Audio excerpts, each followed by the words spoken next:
This is going to be a disaster. Welcome to Good Luck, Have Fun, the Battle Report show where I talk about tabletop war games that I play and what I learned from them. Today I want to talk about a game of Warhammer 40k I played recently with my Awakened Dynasty Necrons list against a friend who brought Imperial Guard.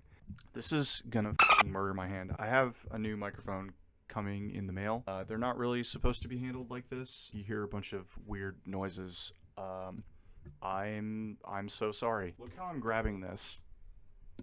This is not how you're supposed to do this. Anyway, we used Goonhammer's Tabletop Battles app to randomly generate a mission, and we got mission F, which was hidden supplies with the Hammer and Anvil deployment. I feel like it should go without saying, but we were using the chapter-approved 2025-2026 rules. We got layout 1, which is one of my favorites, but unfortunately the map and terrain layout ended up working against me on this one. As for lists, so we both brought what we considered to be our comfort lists, which is to say like our go-to lists that consist of what we like bringing rather than like what the current meta says you're supposed to bring. My list is based around a single brick of Necron warriors buffed by an overlord with a resurrection orb, Orcon the diviner who gives out 4+ invulnerable saves to his entire unit, a canoptic reanimator, a brick of Scorpec destroyers, with a Scorpec Lord, a monolith, and a whole bunch of other stuff. And basically my strategy is to rely on the brick of undead robot skeletons to hold down one easy to defend objective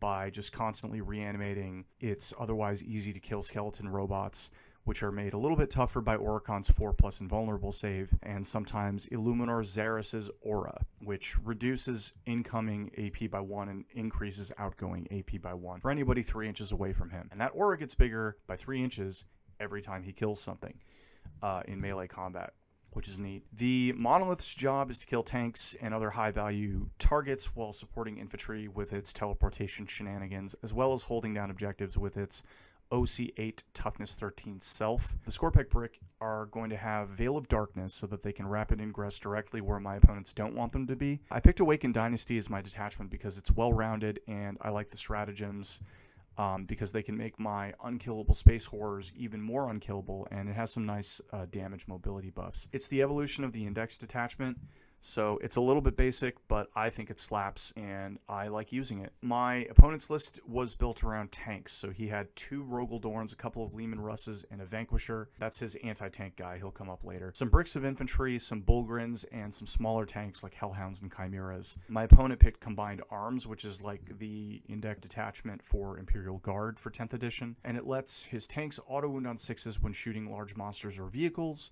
and it lets infantry auto-wound on 6s when shooting other infantry. Basically, it seemed like he mostly used Fields of Fire and Smoke for his stratagems in this game to increase his AP in the shooting phase and protect his tanks from clapbacks from my shooting. It worked really well, and I don't really remember if he used any other strats, but I also don't try that hard to keep track of my opponents because it was a casual game and that's not my responsibility. So turn 1 and deployment. I'll be honest, straight out of the gate, I kind of boo-booed myself on deployment. Layout 1 has these giant like L-shaped ruins footprints, which can be kind of a pain in the ass for vehicles to move through if they need to move out of your deployment zone. So I kept the Scorpex and the 3 Locust Heavies in reserve. I put my Monolith inside the L, which I thought would allow it to support my infantry and shoot directly down the corridor that we had created in the middle where there were 2 primary objectives just kind of sitting out in the open. So I thought that would be a good idea, but all I ended up doing was kind of trapping my Monolith in a place where it had a hard time getting to where it needed to be. I should have put it more centrally, I think, to keep it from the map's major firing lanes until I was ready to like reveal it. But I donked up and I didn't realize after I had deployed that that was not a really useful place to put it. Deployment is always, people always say that like the deployment phase is where games are won and lost, and I think that's true. I've been trying really hard to kind of improve my skills this year, but deployment's still kind of a hard phase for me. Like there are a lot of times when I just like look at the board state and I look at my list and I think about my battle plan and I'm just like, I don't know what to do. So I'm working on improving it, but this was definitely a case where I just kind of didn't really know. I realized the thing I should have done after the fact, and it ended up kind of working against me, but that's how it goes sometimes. My opponent understood the assignment way better than I did because of how the mission and how the map and terrain ended up being configured. There were 4 no man's land objectives instead of 3, and 2 of them were in the middle of the map and inside of an open corridor. So this played directly into the Guard's strengths, which is standing far away and bombarding you with tons of guns. Getting primaries meant exposing units to firing lanes that were very easy for my opponent to exploit, and exploit them he did. So turn 1, I moved some stuff onto an objective on my right-hand side of the map. I went first, but then I realized this was going to be an uphill battle, but I did my best to move things in position for them to do stuff. My opponent moved his tanks, just parking them into all the major firing lanes of the map, which immediately made it difficult for me because that meant that capturing objectives necessitated taking a lot of concentrated fire from multiple Rogaldorns and other tonks. Turn 2. There weren't a lot of great moves for me here. I drew Bring It Down, and I figured I'd risk exposing the monolith to try to weather a round of shooting so that I could start scoring points and establish a foothold on one of the no man's land objectives. It wasn't an ideal situation, but I also didn't want to hide for too long and then end up like on the back foot trying to play catch up for the rest of the game, which happens a lot of times with Necrons because they're slow and methodical, and they're very much, at least my list is very much like a late game kind of list. Late game is where I score most of my points because my list is designed to outlast my opponent. My monolith unfortunately whiffed and failed to kill a single hellhound despite me putting all of my shots into it. Monoliths are awesome, but I find their shooting to be a little swingy. They're theoretically capable of absurd amounts of firepower, but in my experience, even with sustained hits D3 on their big guns, they usually only score a couple of wounds on tanks, which often save because of invulns and other bullshit. Not having an invuln on the monolith really bit me here. If I were running a different detachment, I probably could have given it 1 for 1 CP, but that would also mean giving up strats in Awakened Dynasty that are too core to how I like to play this army right now. Imperial Guard tanks are powerful, but they typically don't have very high AP, so I was hoping hiding behind a rune and sticking one of its guns out a bit so that it could still shoot would protect it while allowing it to perform. I was a dum-dum and I didn't realize that there are hellhounds sitting right there which strip cover from whatever they shoot, so my plan didn't go so hot. I took a full round of shooting from a Vanquisher whose main weapon did 12 wounds, I think, and then 2 Rogaldorns. It really sucks when a big unit like the monolith gets wiped early on, especially if you're going up against armor-heavy lists like my opponent, and the thing that you lost was one of your main ways of dealing with armor. If it had survived, I wanted to use the monolith to teleport some skeletons onto an objective on my next turn, on turn 3. Obviously that didn't work out, and I ended up having to just like advance them and pay a CP to give them assault weapons so they could still shoot. During my opponent's turn, I managed to rapid ingress with the Scorpek brick pretty close to the midboard where his tanks were clustered, and I realized that if I could pull off a charge through those ruins, I'd be able to destroy a Vanquisher in 1 turn easily, and then tie up at least 1 other tank for at least a turn, buying me time and defanging his army somewhat. Turn 3. So this is where the game went from being an uphill battle to an actual dumpstering. Somehow I managed to fail a 6-inch charge with a reroll with the Scorpex, so my last remaining means of clapback blew up in my face, and my opponent was able to kill most of the squad without them making a single swing. This is the moment where it truly became one of those games. My dice have been cold the entire time to the point where even my opponent was remarking on it. So I like to do this thing when I fail important rolls, where I take the dice that rolled really badly at a crucial point and I put them in dice jail or timeout. So by the end of turn 3, I had like 9 dice in dice jail. I was rolling like nothing but 1s and 2s. It was actually like an incredible turn of events. So later on in the game, if I have like easy rolls, like a 2-inch charge or something, sometimes I'll take those dice out of jail and be like, okay, this is your chance to redeem yourselves. And then if they succeed, then they get back into the circulation of my regular dice. I don't think it actually makes a difference in the outcome of my dice rolls. It's just something that I do to make me feel better about rolling badly. So anyway, turn 3. When I failed that charge, I had no real way to push back against his tanks after this, and I knew the game was pretty much over, but still, I was having so much fun. I chose to make the rest of the game about making the score as close as possible and trying to set up big, fun, cool moments rather than trying to outscore my opponent. That mindset definitely took some of the sting off of the fact that like things were just not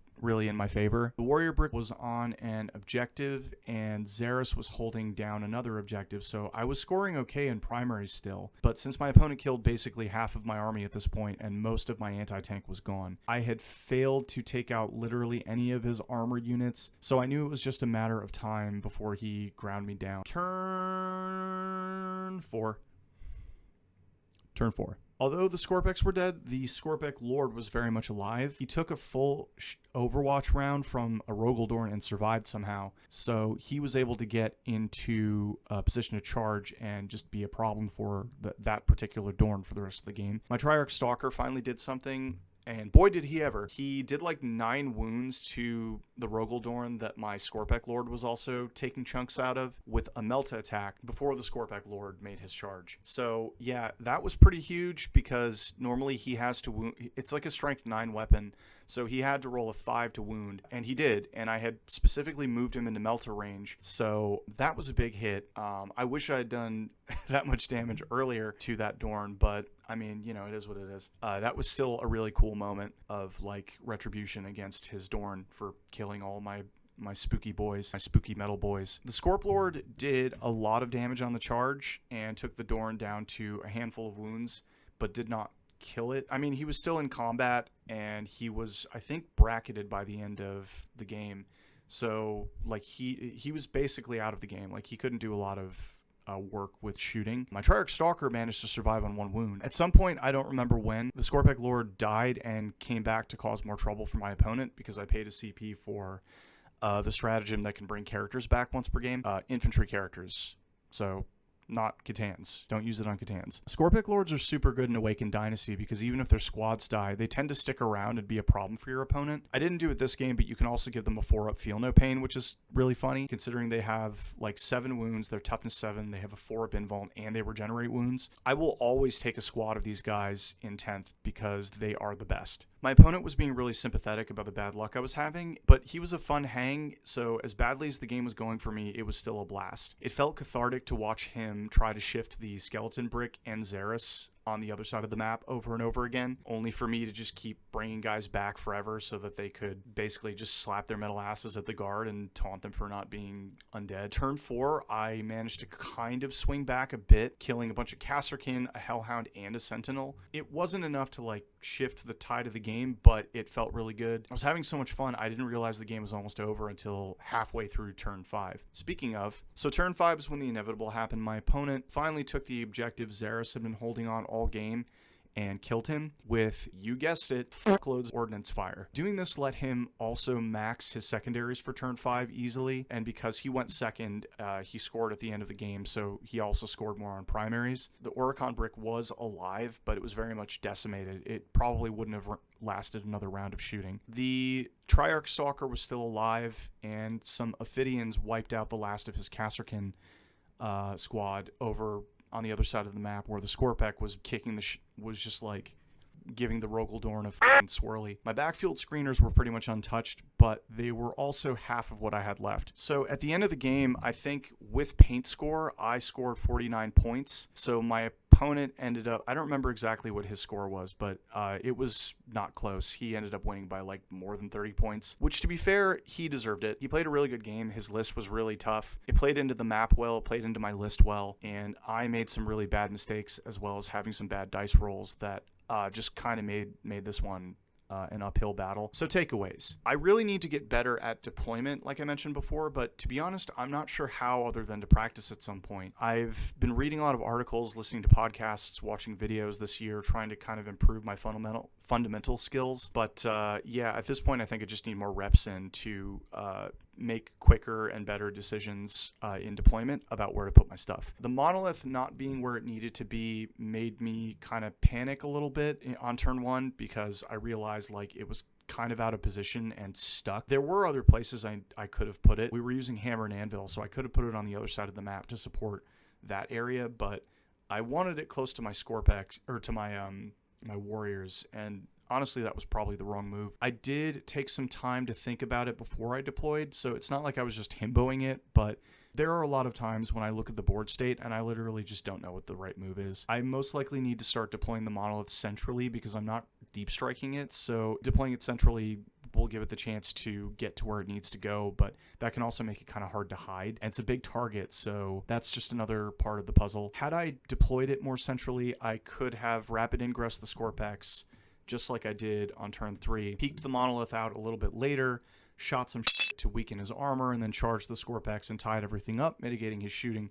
Even if I had failed the charge again in that situation, the Monolith still being alive would have meant that A, I would have had more recourse, and B, my opponent would have had more conundrums to kind of think through, and maybe he would have made a mistake. I don't know. Maybe he wouldn't have, but it would have given me more options if I had kept the Monolith kind of back for at least another turn, even if I ended up losing out on some secondaries. Plus, when I say that I would have given my opponent more conundrums, I believe in giving your opponents conundrums rather than problems. Like, for example, one squad of Scorpex, if that's the only thing you have exposed, but it's also like in charge position, one squad of Scorpex is a problem.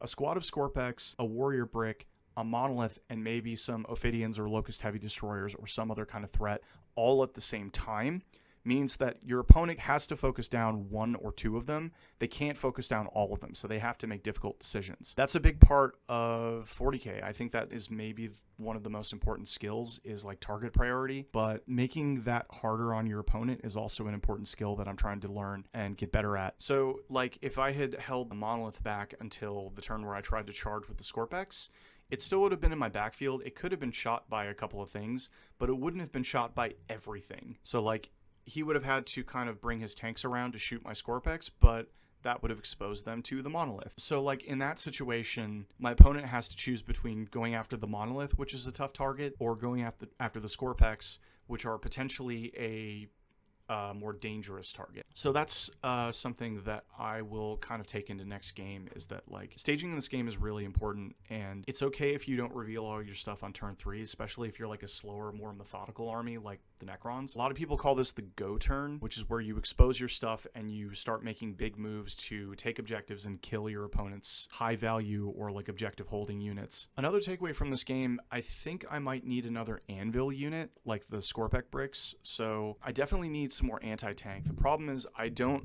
like a lot of the units that Necrons have that are technically the best at dealing with armor. I like the Silent King model, but I dislike using too many epic heroes in my list. I don't want to replace the Monolith with the Silent King. I like the Monolith too much. Also, like I don't like with Guard, like Lord Solar Leontis is kind of an auto take. A lot of people consider the Silent King an auto take for the Necrons, but like I don't like that kind of list construction. I feel like an army should stand on its own without its supreme commander doing all the heavy lifting. I like building lists that are kind of more thematic rather than, again, just taking whatever the meta says you're supposed to take. I also don't love taking the Catan, but I could see myself bringing a Void Dragon because the model's sick and he's really, really good at being a problem for vehicles. I also hate the Doomsday Arc models. I don't know why, I just think they look dumb. I think I'm probably going to bring at least 3 Wraiths. I love those models. I just haven't had the time or bandwidth to collect and paint them this edition so far. But I already have a Technomancer, so I could probably stick the Technomancer with the Wraiths. So I plan on getting some of those together in the near future and maybe replacing the Triarch Stalker with them so that I have more things to hold objectives besides the Oricon brick and the Monolith. I like the Stalker model, but like honestly, aside from taking cover away, it just doesn't do enough for my list. Hear that? In the meantime, I do have 20 more Necron Warriors I can experiment with as a second Anvil unit, maybe using the Monolith to kind of Eternity Gate them onto an objective. And I hate trading out the Stalker, but I've also brought it to pretty much every game that I've played for a year and a half, so I'm okay putting it on the bench for a little bit. I fucking love the Canoptic Doomstalker model. Again, I just haven't had a chance to get it, paint it, whatever. Its shooting can be a little swingy, but I think combined with Locust Heavy Destroyers and or the Monolith, I think it should be a significant shooting boost, and one that I honestly really need right now. So that's probably going to be another addition to my collection at some point. Anyway, yeah, so this was a good game against a good opponent. I made some poor gameplay choices, but I still had a lot of fun, and the aftermath gave me a lot to think about. So that's it. I hope you enjoyed this recap of a low-stakes game I played that mostly turned into just kind of a chill hang, which I think are the best games of 40k. If you play 40k, hopefully this interested you and maybe even got you excited to play more games. If you don't, hopefully you had fun anyway and maybe feel inspired to give miniature painting or gaming a try. Either way, thank you so much for watching. Do the like and subscribe thing. if you feel inclined. Until next time, good luck and have fun.